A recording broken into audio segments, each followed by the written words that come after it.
kecelakaan tunggal terjadi di lintasan utama Denpasar Gilimanuk Jumat 12 November.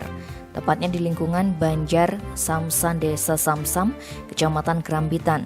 Satu unit truk trailer terguling lantaran tidak kuat menanjak. Muatan berupa besi beton dengan bobot mencapai 45 ton tumpah. Informasi di lapangan menyebutkan truk trailer tersebut dikendarai warga Tangerang, Banten bernama Atep.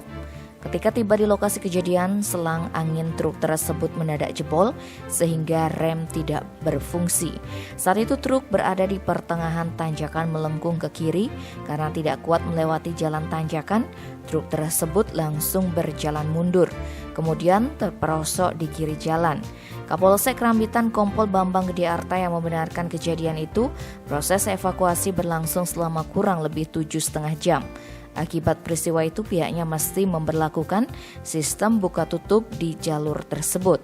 Tak ada korban jiwa dalam insiden itu, namun kerugian material diperkirakan mencapai 10 juta rupiah.